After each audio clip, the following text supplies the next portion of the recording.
Hi, so today's video is going to be about my favorite album. So I tried my best to narrow it down. I was gonna try and do 5, but I couldn't unless you count the first 2 as like one combined thing. But I guess it's gonna be my top 6 albums of all time. Like, in my opinion. Obviously people like get really defensive about like what you call like the top 5 albums, like your favorite albums. Like, people get really defensive about that, but that's a different story. So this is my my top favorite albums of all time, like so far.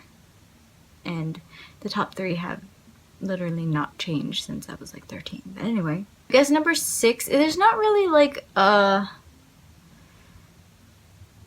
order to them. I mean, I guess there is, but I'm not saying like this album is like worse than, number 1, but just like, I don't know, like I say that they're not ranked, but they kind of are. If that makes any sense. Like, so anyway, so number 6 is Everything in Transit by Jack's Mannequin. This was like one of my favorite albums when I was in middle school. And then one day over the summer, or it was like early, it was either over the summer or like early like fall, that I kind of like rediscovered Andrew McMahon. I think it was because I heard Cecilia and the Satellite on the radio, and I was like, this is totally Jack's Mannequin. But then I realized, then I learned that he had a new kind of like project, Andrew McMahon in the Wilderness, and I was like, oh, interesting. But that got me listening to Everything in Transit again, and that album is just so good, and just all the songs on it are so relatable, and just like the lyrics are so beautiful. And I actually saw him do Everything in Transit in full for the 10-year anniversary, like 10 years in transit, and it was just awesome. And he's an awesome performer, and just I am going to be seeing him again because he's opening up, well, not as Jack's Mannequin, but as Andrew McMahon in the Wilderness. He's opening up for Panic at the Disco, and I'm seeing Panic at the Disco for the summer, so that's fun. So that's number 6, Everything in Transit by Jack's Mannequin.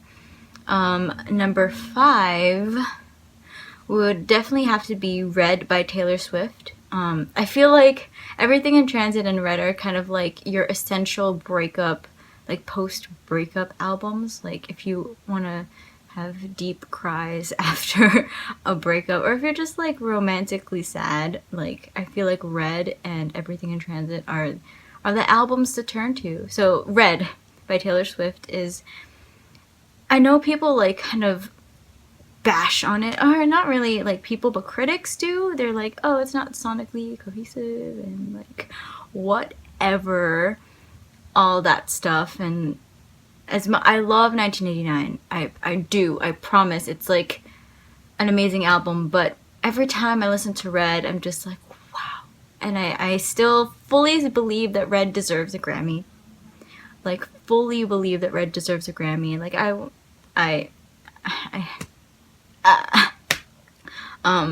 it's just such, the lyrics and the emotions that she evokes are just so raw and just so beautiful, and just like, I feel like everyone it's just sad. I don't know, it's just sad that, I mean, I love 1989, but just so sad that such an amazing album like Red just never got the recognition that it deserved because of like all the stuff that happened in the media when it first came out. And just like, but the album is amazing, and it's just like, come on.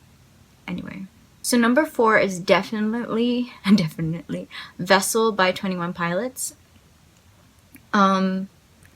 It's kind of not that I feel like every time I do like an album that's not the newest album, I have to like justify that I love the new album too. But Vessel, it's obviously it's what got me started on 21 Pilots, and it's also it's like whenever I'm sad, it's kind of like the album that I kind of turn to, just because it's the messages, I mean, not that their messages have changed from Vessel to Blurryface, but their message is constantly, it's okay to be sad, but things, things will get better, that kind of thing, just hold on. And I just kind of like that message, especially, when you're having a bad day. It's just kind of cool having an album that is, fun to listen to, but also, gives you that positive thing that you need on a bad day. And just like,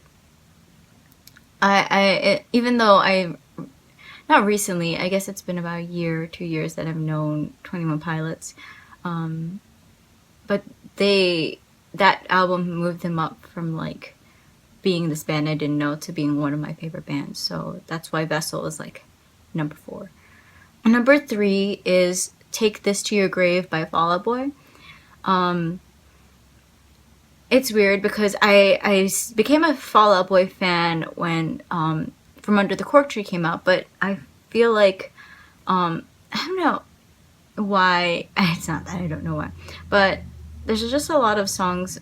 It's just, I don't know. A lot of these albums are like the albums that I turn on when I'm feeling like I'm just having a bad day, and it's just different kinds of bad days. Like Vessel is for like sad bad day, and just I don't know what Take This to Your Grave is, but it's like for another kind of bad day. The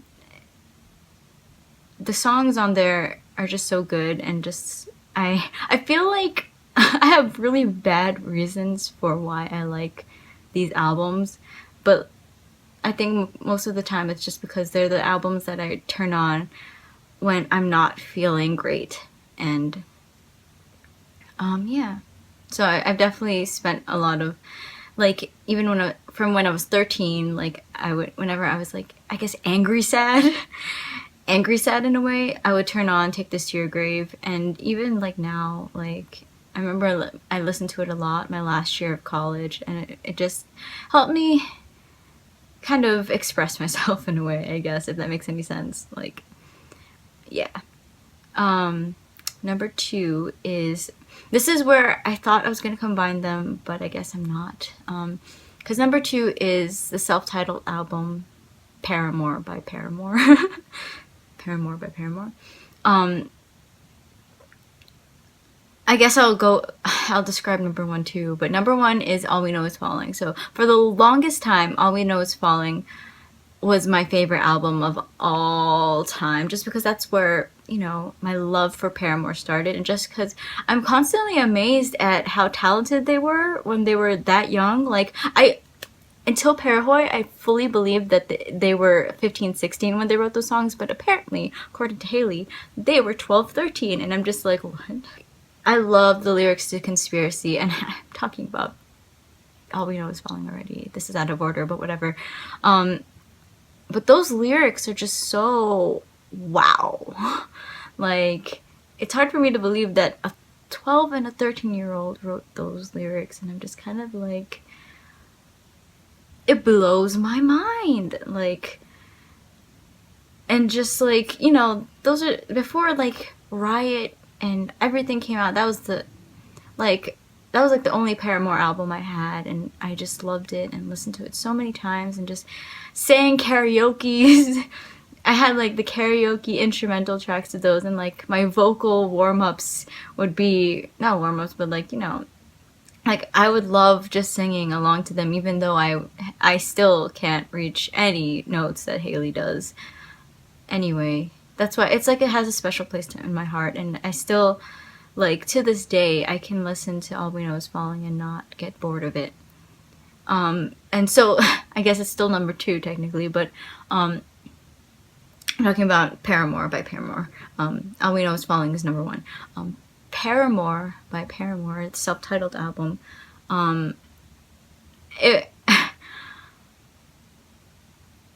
First of all, it flows so well, and also like all the songs are so much like fun, and it's just kind of like,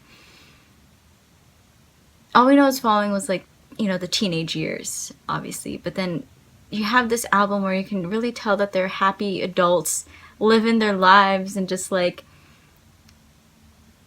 I guess it came at a time where I was also, it's like they're living their lives, but they're also confused. If that makes any sense. I don't really know.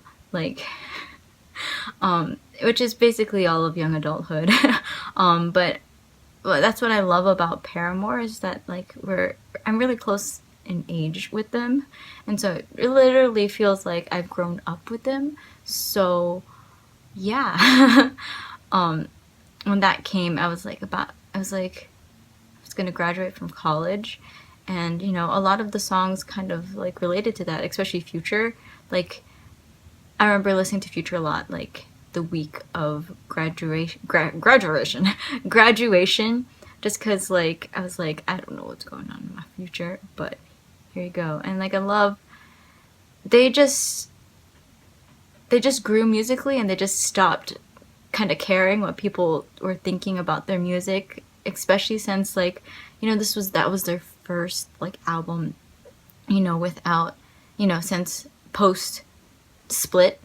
And it was just amazing, and I'm glad that their first Grammy was received because of that album, or like a song from that album. But Self-Titled has a special place in my heart, and it just feels like it's just a fun I'm growing up kind of album, if that makes any sense. So yeah, those are my top 6 albums. So it's Everything in Transit by Jack's Mannequin, Red by Taylor Swift, Vessel by 21 Pilots, Take This to Your Grave by Fall Out Boy, Paramore by Paramore, and All We Know Is Falling by Paramore. So yeah, if you enjoyed me rambling about music again,